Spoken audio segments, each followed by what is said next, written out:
فلا هادي له ونشهد أن لا إله إلا الله وحده لا شريك له ونشهد أن سيدنا ومولانا محمدا عبده ورسوله إن الله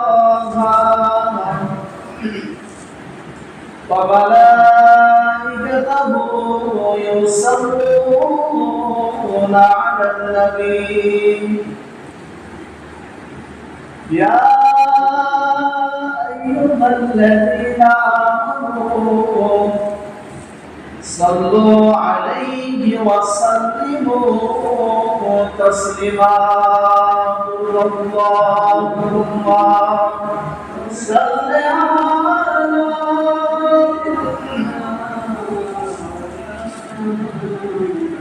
وعلى آل سيدنا مولانا محمد اللهم صل على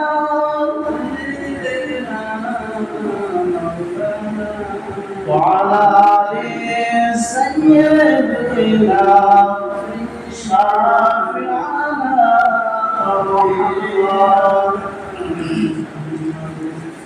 আশুক যাই তুফান আমি লইলা আমার হৃদয়ে কামা নয়নেতে বাঁধিলা আশুক যাই তুফান আমি লইলা আমার হৃদয়ের কামা নয়নেতে বাঁধিলা পঞ্জাতনের বসমাতা হবে গোর সাতা পিছে রবের ফাতেমা আলী বলিলেন কথা যে বড় সুবহানাল্লাহ আসো যতই তুফান আমি কবু ডরিলাম আমার হৃদয়ের কাবা নয়নেতে বাঁধিলা আল্লাহুম্মা সাল্লি আলা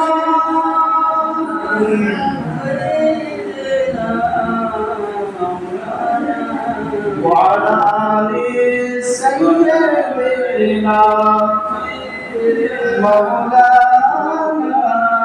محمد حسبي ربي جل الله ما في قلبي ذكر الله حسبي ربي جل الله ما في قلبي ذكر الله نور محمد صلى الله لا إله إلا الله لا إله إلا الله لا إله إلا الله محمد رسول الله إنا أعطيناك الكوثر فرما दिया कमली वालिदी दीन मिला कुरान मिला पढ़ने के लिए कुरान मिला जो कुछ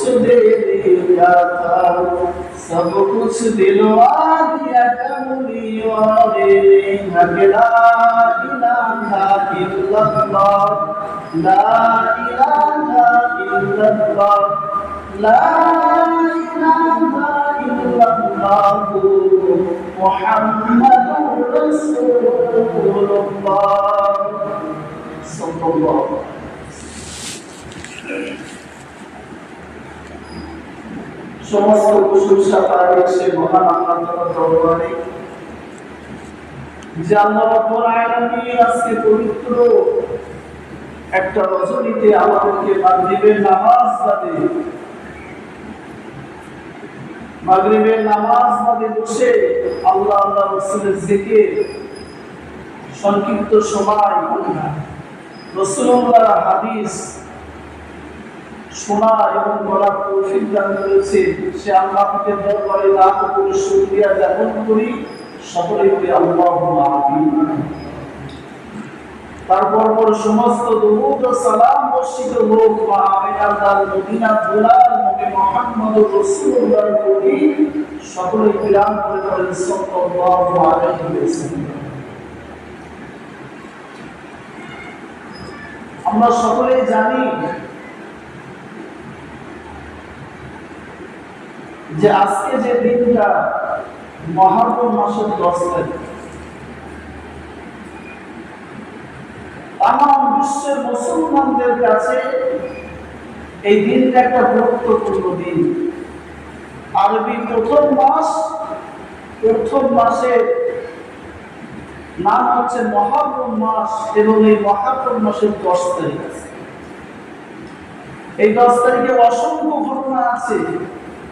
যেমন তামাম বিশ্বের মুসলমানদের জন্য আজকের দিনটা হচ্ছে খুশির দিন। কিসের দিন? আজকের দিনটা হচ্ছে খুশির দিন। এমনি ভাবে তামাম বিশ্বের মুসলমানদের কাছে আজকের দিনটা হলো দুঃখের দিন। যেমন খুশির দিন একদিকে, অপরদিকে দুঃখের দিন। তো তামাম বিশ্বের মুসলমানদেরকে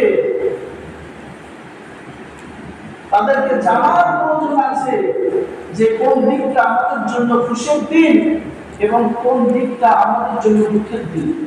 এই বিষয়গুলো আমাদেরকে জানতে হবে, আমাদেরকে বুঝতে হবে।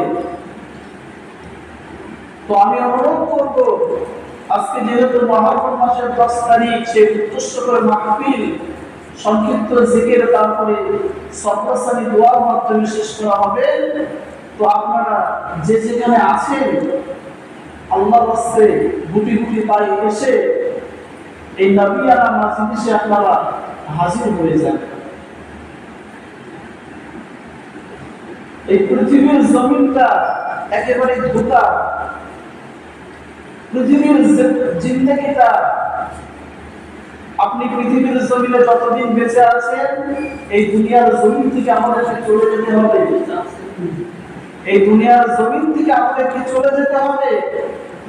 তো সে আখিরাতের কথা, কবরের কথা স্মরণ করে আজকে যেহেতু একটা পবিত্র দিন ইয়াউমুল আশুরা, এই দিনের উদ্দেশ্য করে আমরা সকলে একটু এসেও হলো মসজিদে বসবো, আল্লাহ এবং আল্লাহ রাসূলের ঘটনা শুনবো।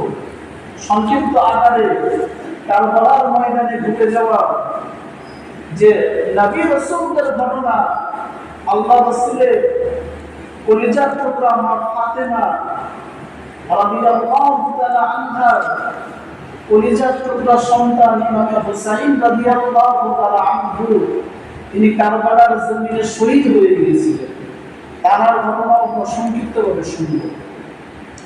তো অনুরোধ করছি আপনারা সকলে আসেন, এসে এই জান্নাতের বাগান নবিয়ানা মজলিসে সকলে বসে যান। তো যে বিষয় বলছিলাম যে তামাম বিশ্বের মুসলমানদের কাছে আজকের দিনটা যেমন খুশির দিন, তেমনি ভাবে আজকের দিনটা হলো দুঃখের দিন। কেমন করে খুশির দিন হলো? কিতাবের মধ্যে বর্ণনা আছে, আল্লাহ রাসূলের জবানের হাদিস। আল্লাহ রাসূল জানাচ্ছেন যে ইয়াউমুল আশুরা 10 তারিখে আল্লাহ অসংখ্য নবীদেরকে সাহায্য করেছিলেন। জোরে বলুন সুবহানাল্লাহ।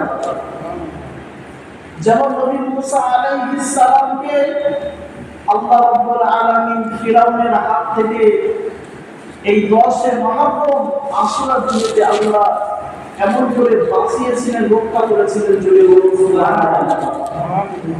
শুধু তাই না, নবী ঈসা আলাইহিস সালামকে বনি ইসরাইল যখন ভুল বুঝে ঘরের মধ্যে আটকে দিয়ে নবী ঈসা আলাইহিস সালামকে মারার কল্পনা করলো, আল্লাহ পাক রব্বুল আলামিনের আশুরার দিনেতে নবী ঈসা আলাইহিস সালামকে সব এমন করে চতুর্থ আসমানে উঠিয়ে নিয়েছিলেন। শুধু তাই নয়, আজকের দিনে নবী ইব্রাহিম আলাইহিস সালাম যাকে আগুনের মধ্যে ফেলা হয়েছিল, বিশাল আগুনের মধ্যে ফেলা হয়েছিল, আল্লাহ রাব্বুল আলামিন আজকে এই পবিত্র দিনেতে নবী ইব্রাহিমের আগুনকে আল্লাহ পাক ঠান্ডা করে দিয়েছিলেন। জোরে বলুন সুবহানাল্লাহ। শুধু তাই না, নবী আইয়ুব আলাইহিস সালাম আল্লাহ পাক যাকে কঠিন রোগের ভিতরে ফেলেছিলেন, নবী আইয়ুব আলাইহিস সালামকে আমার আল্লাহ পরীক্ষা করেছিলেন কঠিন রোগ। 23টা বছর ধরে জঙ্গলে জঙ্গলে ঘুরে বেরিয়েছিলেন। আল্লাহ পাক যেদিনে তারা রোগকে শিফা অর্থাৎ সুস্থতা দান করেছিলেন, এই আশুরা 5 তারিখে আমার আল্লাহ নবী আইয়ুব আলাইহিস সালামকে সুস্থ করে দিয়েছিলেন। সুবহানাল্লাহ। শুধু তাই নয়, নবী ইউনূস আলাইহিস সালামকে আমার আল্লাহ পরীক্ষা করার জন্য মাছের পেটে দিয়েছিলেন। তাই সমুদ্র 3 মাস দিনে খেয়ে ফেলেছিল। নবী ইউনূস আলাইহিস সালামকে আল্লাহ এই দিনেতে এমন করে রক্ষা করেছিলেন। যদি বলুন সুবহানাল্লাহ। তো যদি ইসলামের দিক থেকে দেখা যায় যে এই দিনেতে অসংখ্য নবীদেরকে আল্লাহ সাহায্য করেছিল, অর্থাৎ মুসলমানদের জন্য প্রসিদ্ধ। আর অপরদিকে যদি দেখা যায় যে আপনার দুঃখের দিনটা কেমন, তো কিতাব খুললে পাওয়া যায় যে এই দিনেতে কারবালার ময়দানে ইমাম হুসাইন রাদিয়াল্লাহু তাআলা আনহুকে হত্যা করা হয়েছিল। সংক্ষিপ্ত ঘটনা বলবো, আমি বলছি যে ইমাম হুসাইন রাদিয়াল্লাহু তাআলা আনহুকে কারবালার ময়দানে 72 জন কাফেলায় ছিল। অপরদিকে ইয়াজিদের 1000 সৈন্য এসে তাদেরকে মেরেছিল, কিন্তু তারা মাথা নত করেনি। তাদেরকে জালে মেরে ফেলে দেওয়া হয়েছিল এবং কিছু যেমন তার বোন সহ কিছু মানুষকে বন্দী করে নিয়ে যাওয়া হয়েছিল। তো তারা সেই কঠিন সময়ে আল্লাহ ছাড়া পৃথিবীর কোনো মানুষের কাছে মাথা নত করে। আজকে সেই দিন তো একটু ভেঙে সুন্দরভাবে বললে বোঝা যায় যে আল্লাহ রাসূল মুহাম্মদুর রাসূলুল্লাহ সাল্লাল্লাহু আলাইহি ওয়াসাল্লাম তিনার জিন্দেগিতে বেঁচে থাকলে ভবিষ্যবাণী করে গিয়েছিলেন। কি ভবিষ্যবাণী করে গিয়েছিলেন? এই আশুরার দিনে যে মুসলমানদের যে দুঃখের দিনটা আসছে, ইসলামের যে ক্ষতি হবে, যে খেলাফত ছিনিয়ে নেওয়া হবে, এই দিনগুলোকে আল্লাহ রাসূল ওসিয়ত করে গিয়েছিলেন। কি ওসিয়ত করেছিলেন? আল্লাহ নবী মুহাম্মদ রাসূলুল্লাহ সাল্লাল্লাহু আলাইহি ওয়াসাল্লাম আল্লাহ রাসূলের সাহাবা মুআবিয়া রাদিয়াল্লাহু তাআলা আনহুকে ডাক দিয়ে বলেছিলেন, ও আমার সাহাবা মুআবিয়া রাদিয়াল্লাহু তাআলা আনহু, আমি রাসূলুল্লাহ তোমাকে জানিয়ে দিই, তোমার থেকে আমি রাসূলুল্লাহর খানদানগুলো নির্বংশ হয়ে যাবে। ও মুআবিয়া তুমি শোনো, আমি রাসূলুল্লাহ জানিয়ে দিলাম তোমার খানদান থেকে আমার বংশটা নির্বংশ হয়ে যাবে। মুআবিয়া রাদিয়াল্লাহু তাআলা আনহু বললেন, ইয়া রাসূলুল্লাহ, ইয়া হাবিবাল্লাহ, কিভাবে হবে? তো আমি তো বিয়ে সাথে কিছু করিনি, তিনি তখন বিয়ে করেন। তো আল্লাহ রাসূল বলছেন, ওসিলাই তুমি বিয়ে করবে, তারপরে তোমার সন্তান হবে, সেই সন্তান আমার নাতি হুসাইনকে হত্যা করবে কারবালার জন্য। আল্লাহ রাসূল ভবিষ্যবাণী করেছিলেন। তো কিতাবের মধ্যে লেখা আছে যে মুআবিয়া রাদিয়াল্লাহু তাআলা আনহু তিনি এমন করে 45 থেকে 50 বছর বয়সে বিবাহ করেছেন। কত বছর? 45 থেকে 50 বছর পরে কোন সমস্যার কারণে তিনি বিবাহ করেছেন। আর আল্লাহ রাসূলের জিন্দেগিতে তিনি বলেছেন যে আমার দ্বারা যতক্ষণ ক্ষতি হয়ে যাবে আমি জীবনে কখনো বিবাহ সারিয়ে করব না। অবশ্যই পরে তেনার অসুবিধার কারণে বিবাহ শাদী করার পরে তার সন্তান হয়ে গেছে। আল্লাহ রাসূল আবার একটা ভবিষ্যবাণী করেছিলেন,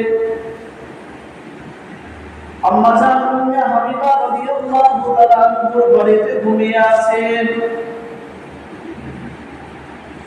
এমন করে আল্লাহ রাসূলের ঘুমটা ভেঙে গেল। আল্লাহ রাসূল ঘুম থেকে উঠে চোখের পানি বেয়ে বেয়ে পড়ে কাঁদতে শুরু করে দিয়েছে। আম্মা জান উম্মে সালামা রাদিয়াল্লাহু তাআলা আনহা জিজ্ঞাসা করলেন, ইয়া রাসূলুল্লাহ, হাবিবাল্লাহ, আপনার চোখ দিয়ে কেন পানি পড়ে? আপনি কি কাঁদছেন? আল্লাহ রাসূলের সময়তে বলেছিলেন, ও আমার কলিজার টুকরা স্ত্রী উম্মে হাবিবা, আমি রাসূলুল্লাহ জানিয়ে দিই, আমি ঘুমিয়েছিলাম, আল্লাহ তাআলার মালায়েকা ফেরেশতা জিবরাইল আলাইহিস সালাম এসে আমাকে স্বপ্নের মাধ্যমে সমস্ত কিছু দেখিয়ে দিলেন। এই আমার হাতে এক টুকরো মাটি দিয়ে গেলেন এবং বললেন, এই মাটিটুকু যখনই লাল হয়ে যাবে কারবালার জমিনে, ইরাকের কারবালা নামক জমিনে আমার কলিজার টুকরা সন্তান হুসাইনকে হত্যা করা হবে। আম্মা জানের কাছে আল্লাহ রাসূল আবারও শুরু দিয়ে দিলেন যে এই মাটিটুকু তুমি রেখে দাও, জিবরাইল আলাইহিস সালাম আমাকে দিয়েছে, তুমি রেখে দাও, যে এই মাটিটুকু যখন লাল টুকটুকে হয়ে যাবে তুমি বুঝে নেবে যে আমার কলিজার টুকরা সন্তান হুসাইন কারবালার ময়দানে তিনি শহীদ হয়ে গিয়েছেন। তো ইমাম হুসাইন রাদিয়াল্লাহু তাআলা আনহু তিনি কে ছিলেন একটু সংক্ষিপ্ত বলি, যে আজকের এই দিনটা আশুরার দিন। তো আল্লাহ রাসূল হাদিস শরীফের ভিতরে বলছেন, ওয়াল হাসান ওয়াল হুসাইন সাইয়্যিদি শাবাবি আহলিল জান্নাহ, আমি রাসূলুল্লাহ ঘোষণা করে দিলাম পৃথিবীর জমিনে সমস্ত যুবকদের সর্দার হলো হাসান এবং হুসাইন।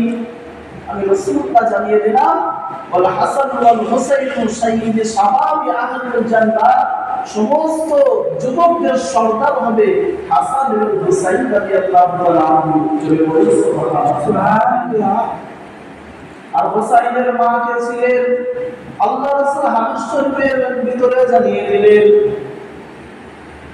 যে ফাতেমা রাদিয়াল্লাহু তাআলা আনহা জান্নাতের মহিলাদের সর্দার, তার কলিজার টুকরা হুসাইন রাদিয়াল্লাহু তাআলা আনহু। এই হুসাইন রাদিয়াল্লাহু তাআলা আনহু সংক্ষিপ্ত বলে বুঝতে পারবে যে আল্লাহ রাসূল প্রথমে খিলাফত দিলেন আরবের জমিনে। আল্লাহ রাসূল প্রথমে খিলাফত দিলেন। আল্লাহ রাসূলের ইন্তেকালের পরে খিলাফত কে পালেন? আবু বকর। সংক্ষিপ্তভাবে বলছি, আবু বকরের পরে খিলাফত দিলেন উমর রাদিয়াল্লাহু তাআলা আনহু। উমর রাদিয়াল্লাহু তাআলা আনহুর পরে ইন্তেকালের পরে খিলাফত করলেন উসমান রাদিয়াল্লাহু তাআলা আনহু। উসমান রাদিয়াল্লাহু তাআলা আনহুর ইন্তেকালের পরে খিলাফত পেলেন কি? আলী রাদিয়াল্লাহু তাআলা আনহু। এই আলী রাদিয়াল্লাহু তাআলা আনহু যখন খিলাফত পেলেন, রাষ্ট্রীয় দায়িত্ব নেতা হযরত আলী রাদিয়াল্লাহু তাআলা আনহু, তো তিনি ইন্তেকালের আগে তার যে সিংহাসন তিনি হযরত মুয়াবিয়া রাদিয়াল্লাহু তাআলা আনহুকে দিয়ে দিলেন। মুয়াবিয়া রাদিয়াল্লাহু তাআলা আনহুকে দিলেন এবং বললেন যে যেহেতু আমার হুসাইন এখনো হাসান রাদিয়াল্লাহু তাআলা আনহুকে বিষ পান করিয়ে পৃথিবীর জমিন থেকে বিদায় করে দেওয়া হয়েছে এবং হুসাইন রাদিয়াল্লাহু তাআলা আনহু এখনো ছোট যুবক ছেলে, তো আমি আপনাকে দিচ্ছি সিংহাসন, পরে হুসাইনকে দিয়ে দেব। কি বলা হয়েছে? যে সিংহাসন আমার পরে যেহেতু হুসাইন পাবে, হাসান পাবে, সেখানে আমি আলী রাদিয়াল্লাহু তাআলা আনহু আমার পরে সিংহাসন আমি মুয়াবিয়া রাদিয়াল্লাহু তাআলা আনহু আল্লাহ রাসূলের একজন সাহাবা আপনাকে দিয়ে দিয়েছি। তো মুয়াবিয়া রাদিয়াল্লাহু তাআলা আনহু তিনাকে দেওয়া হলো। তো দেওয়ার পরে তিনি যে হুসাইনকে ফেরত দেবে তার আগে তার ছেলে ইয়াজিদ বাপের সাথে প্রতারণা করে, বাপের কথা অমান্য করে সিংহাসনে বসে গেল। আমি সংক্ষিপ্তভাবে ঘটনাটা বোঝাচ্ছি যে ইয়াজিদ প্রতারণা করে বাপের সিংহাসনে বসে গেল, যেটা দেওয়ার কথা ছিল কাকে? হুসাইন রাদিয়াল্লাহু তাআলা আনহুকে। তো এই সিংহাসনে যখন বসে গেলেন, এবার বসার পরে কিতাবের মধ্যে বর্ণনা আছে যে হুসাইন রাদিয়াল্লাহু তাআলা আনহুকে চিঠি পাঠাচ্ছে। কত? কোন বর্ণনায় আছে 11,000 চিঠি, কোন বর্ণনায় আছে 26,000 চিঠি, কোন বর্ণনায় আছে 1100 চিঠি। চিঠির পরে চিঠি পাঠাচ্ছে যে চেয়ারে আমিরুল মুমিনিন হিসাবে ইয়াজিদ বসেছেন এবং সমস্ত মুসলমান তার হাতে বায়াত হয়েছে, শুধু হুসাইন রাদিয়াল্লাহু তাআলা আনহু আপনি বায়াত হতে বাকি আছেন, আপনি ওসিলে এসে বায়াত হয়েছেন, অর্থাৎ তাকে ইসলামের খলিফা বলে মেনে নিলেন। বিষয়টা কেমন হয়েছে যে ইয়াজিদ তার কাছে চিঠি পাঠিয়ে বলছেন যে আপনি মেনে নিলেই সমস্ত কিছু ক্লিয়ার, তার মানে আর কোনো বাবা থাকবে না, যেহেতু হোসাইনের পাওয়ার কথা সিংহাসন। তো হোসাইন রাদিয়াল্লাহু তাআলা আনহু পাল্টা চিঠি লিখলেন যে ইয়াজিদ তো ভালো মানুষ না, তার হাতে যদি ক্ষমতা চলে যায়, সিংহাসন যদি তার হাতে চলে যায়, সে পৃথিবীটা শেষ করে দেবে, অর্থাৎ জুলুম অত্যাচার খারাপিয়ার দুনিয়ায় ভুলে যাবে, তিনি প্রত্যাখ্যান করে দিলেন যে আমি এই চিঠিতে সম্মত দিলাম না, আমি তোমাকে খলিফা বলে মানলাম না। তো এটাই হচ্ছে রাগ।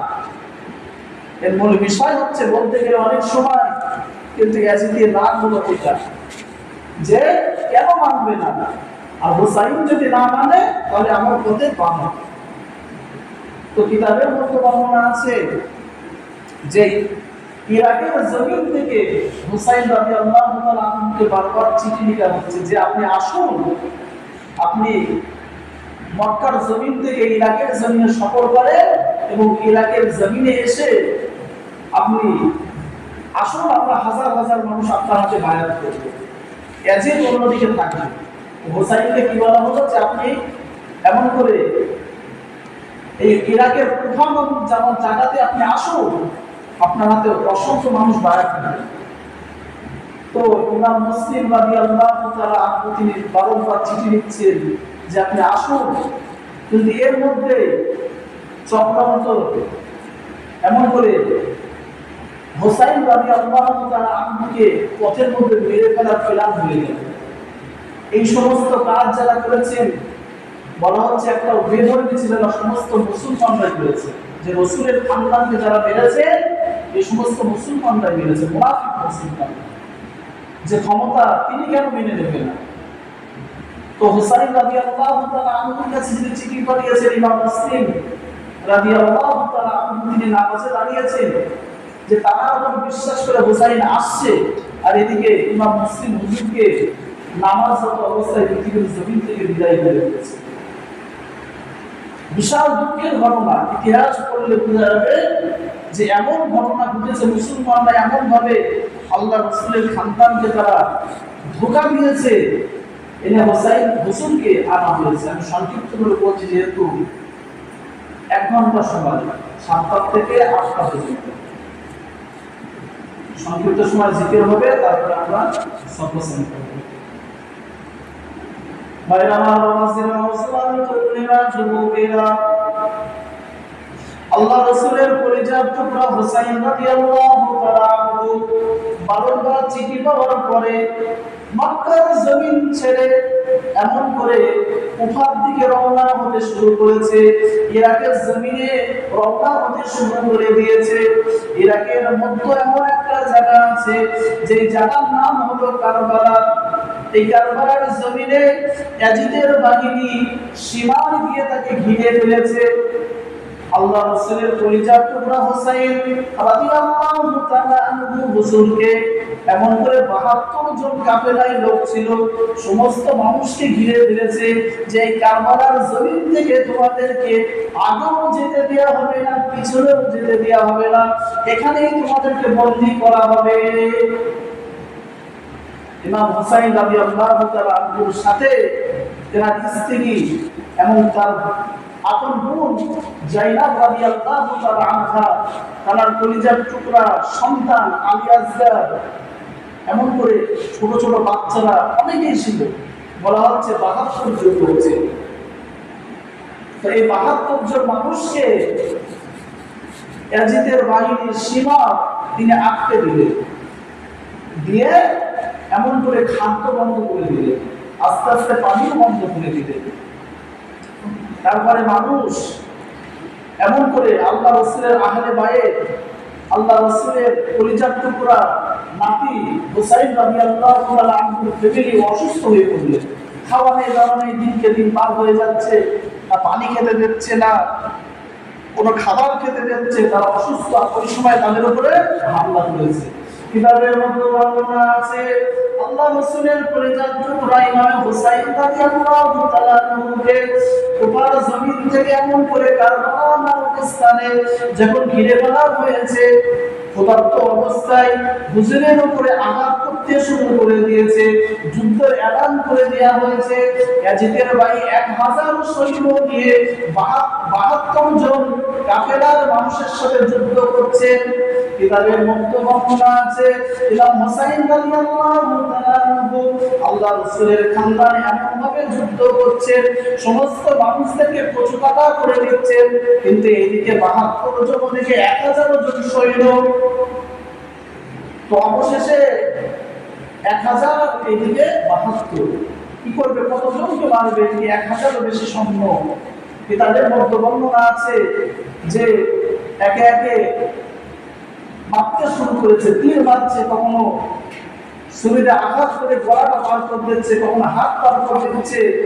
ছোট্ট বাচ্চা আলী আসগার রাদিয়াল্লাহু তাআলা আনহু, ছোট্ট বাচ্চা পিপাসরত ছটফট করছে যে পানি না পেলেই মারা যাবে। ইমাম হুসাইন রাদিয়াল্লাহু তাআলা আনহু ধরে একটু উঁচু করে দেখাচ্ছে যে ছোট্ট বাচ্চার মুখ দেখেও হয়তো তারা আমাদেরকে কিছু পানি দিতে পারে। তো কিতাবের মধ্যে বর্ণনা আছে যে আলী আকবর রাদিয়াল্লাহু তাআলা আনহুকে যে ইচ্ছে করলো সেই তীর মেরে ছোট্ট বাচ্চাকে এমন করে গর্দানে তীর মেরে ঝাঁঝরা করে দিল, পৃথিবীর জমিন থেকে বিদায় নিয়ে চলে গেল। ইমাম হুসাইন রাদিয়াল্লাহু তাআলা আনহু পৃথিবীর জমিনে অবশেষে আর বেঁচে আছে একজন, আর মহিলাদেরকে বন্দী করে রাখা হয়েছে। ফোরাত নদীর পানিতে যখন পানি খানা পান করবে, অবশেষে গায়ে আর একটু যোগ নেই, ক্ষুধার্ত অবস্থায় আছে। কত মানুষের সাথে যুদ্ধ করেছে, পৃথিবীর জমিন থেকে কত বেঈমানকে মেরে জাহান্নামে করে দিয়েছে, কিন্তু যখন পানিটা পান করতে যাবে, ইমাম হুসাইন রাদিয়াল্লাহু তাআলা হুজুরকে দূর থেকে তীর মারে একদম ঘাড়ে।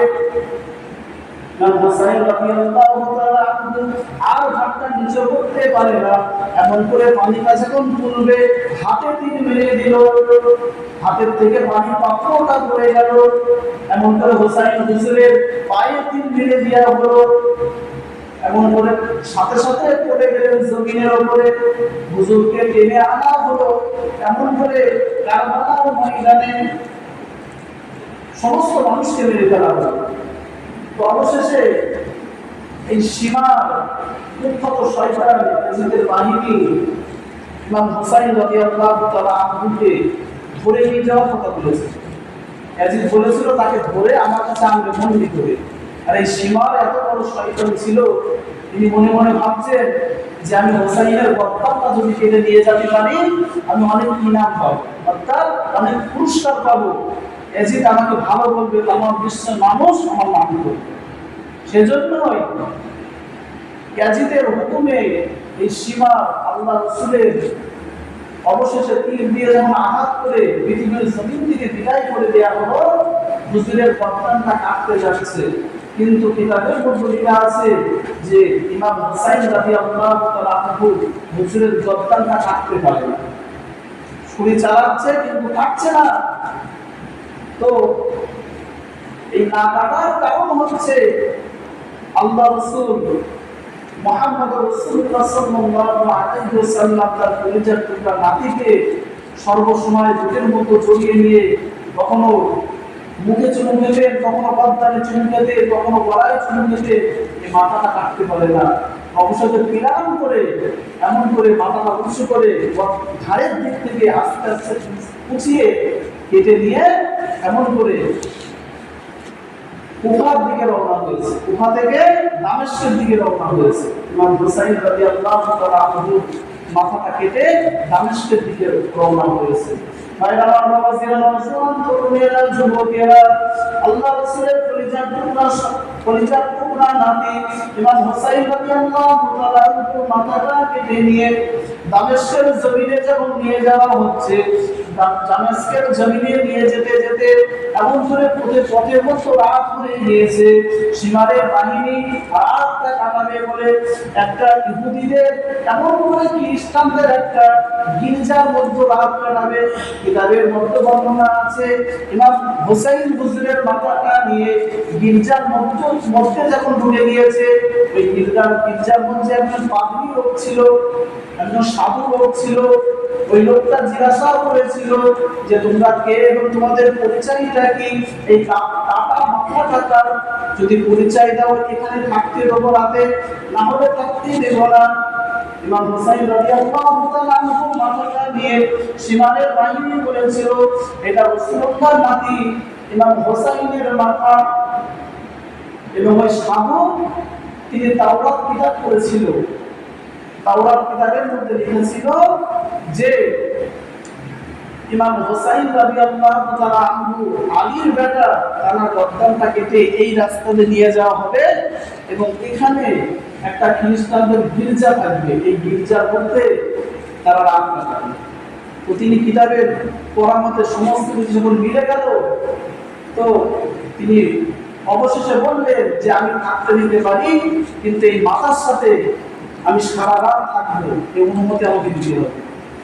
তো কিতাবের মধ্যে বর্ণনা আছে ইমাম হুসাইন রাদিয়াল্লাহু তাআলা আনহু হুজুরের মাথাটা নিয়ে ওই বেধর্মী মানুষটা সারা রাত জেগেছিল, আর দেখতে পাচ্ছে মাথাটা দিয়ে নূরের আলো দিয়ে চলে যায়। সুবহানাল্লাহ। তিনি সারা রাত ধরে ওই মাথাটা থেকে তাকিয়ে আছেন, এমন করে কোলের মধ্যে জড়িয়ে রেখে দিয়েছে এবং চেহারার দিকে তাকিয়ে দেখছেন যে পৃথিবীর জমিনে কোনো সাধারণ মানুষের চেহারা হতে পারে না। কিতাবের মধ্যে লেখা আছে যে হোসাইন হুজুরের চেহারাটা আল্লাহ রাসূলের চেহারার সাথে মিল ছিল। ওই সাধু বলছে যে আমি সারা রাত ধরে যখন ইমাম হোসাইন হুজুরের মাথাটা রেখে দিয়েছি, তো দেখছি ওই মাথা দিয়ে পূর্ণিমার চাঁদের মতো এমন করে আলো বেরোচ্ছে। জন্য বড় সুবহানাল্লাহ। তো সকাল হয়ে গেল, সীমারের বাহিনী এই মাথাটা নিয়ে দামেস্কের দিকে রওনা দিলেন।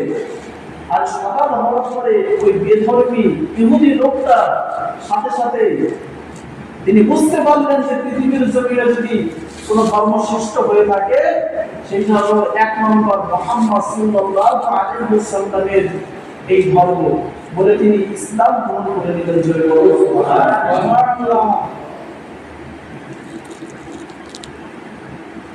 আল্লাহ রাসূলের কলেজার টুকরা ইমাম হুসাইন হুজুরের মাথাটা নিয়ে দামেস্কের দিকে রওনা হয়ে গেল। সমস্ত মানুষেরা কাতারে কাতারে দাঁড়িয়ে আছে যে কি সর্বনাশ হয়ে গেল। হুজুরের কলেজার টুকরা নাতির গর্দানটা কেটে নেওয়া হলো, যে হুসাইন হুজুরের মাথাটা কেটে ফেলা হলো। সমস্ত মানুষ একে অপরের সাথে গলা দেওয়া শুরু করে দিয়েছে। আর এদিকে আল্লাহ রাসূলের আহলে বাইত এমন করে কলিজার টুকরা যায়নাব রাদিয়াল্লাহু তাআলা আনহা হুজুরদেরকে পায়ে হাতে শেকল বেঁধে টানতে নিয়ে গিয়ে সেই ইয়াজিদের দরবারে পেশ করা হয়েছে, হাজির করা হয়েছে। ইয়াজিদের দরবারে পৌঁছে গেল। এবার পৌঁছানোর পরে যে কাটা মাথা যখন ইয়াজিদের দরবারে পৌঁছানো, সীমা নিয়ে পৌঁছানো, এই পৌঁছানোর পরে আল্লাহ রাসূলের কলিজার টুকরা ইমাম হুসাইন রাদিয়াল্লাহু তাআলা আনহা বোন উম্মে যায়নাব রাদিয়াল্লাহু তাআলা আনহা তিনি বলছেন যে আজিজ, আজকে তোমার শক্তি আছে, আজকে তোমার সামর্থ্য আছে বলে তুমি রাসূলুল্লাহর কলিজার টুকরা ইমাম হুসাইন, যে রাসূলুল্লাহ এই হুসাইন রাদিয়াল্লাহু তাআলা আনহু কখনো মুখে, কখনো কপালে, কখনো চোখে, কখনো আল্লাহ রাসূল নিজের কোলে উঠিয়ে নিয়ে কখনো কাঁধে উঠিয়ে নিতেন এবং দোয়া করতেন, আজকে হুসাইনকে তুমি হত্যা করলে। সীমান ইয়াজিদ, তুমি শুনে রাখো যে এই তোমার ক্ষমতা বেশি দিনের না, অচিরেই তোমার ক্ষমতা শেষ হয়ে যাবে।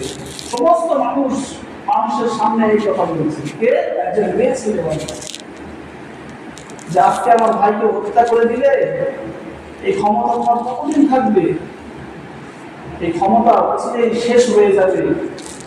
আর আল্লাহ পাক রব্বুল আলামিন এর বিচার তোমাকে কাল কিয়ামতে ময়দানে করবে। সমস্ত মানুষ তাকিয়ে আছে যে খলিফাতুল মুসলিমিন যিনি এজিদ, আর এজিদের সামনে এরকম জোর গলায় কথা বলছে, তো সেই মহিলাকেও এমন করে উম্মে জাইনাব রাদিয়াল্লাহু তাআলা আনহাকে বন্দি কারাগারে দেয়া হলো। তো এই যে ঘটনা, যে ইমাম হুসাইন রাদিয়াল্লাহু তাআলা আনহু এই ঘটনা সংক্ষিপ্ত করে বললাম, এটাই ঘটনা। এবার এর মাঝে অনেক লম্বা আরো অনেক বিষয় আছে বলতে। তো আমাদের শিক্ষা নিতে হবে, এই যে আজকে 10 মুহররম আশুরার দিন, এই দিনেতে সবথেকে বড় যে দুঃখের ঘটনা, যে আল্লাহ রাসূলের নিজের খুন হুসাইন রাদিয়াল্লাহু তাআলা আনহুকে কারবালার জমিনে রক্তে লাল, অর্থাৎ নিজের গর্দানটা আলাদা করে দেওয়া হয়েছিল। যারা করেছিল তারা পৃথিবীর জমিনে কোনো বেধর্মী মানুষ ছিল না, তারা কোনো খ্রিস্টান ছিল না, তারা একমাত্র মুসলমান মানুষ ছিল, যারা মুনাফিক মুসলমান। তা আজকে পৃথিবীর জমিনে এমন অসংখ্য মানুষ আছে যারা নামে মুসলমান কিন্তু তাদের ভিতরে মুনাফিক ধরে আছে। তাদের জন্য ইসলামের প্রথমেও ক্ষতি হয়েছে এবং শেষের দিকেও সারাটা জীবন দুনিয়া যতদিন থাকবে এই মুনাফিক মুসলমানদের জন্য ইসলামের ক্ষতি হতে থাকবে।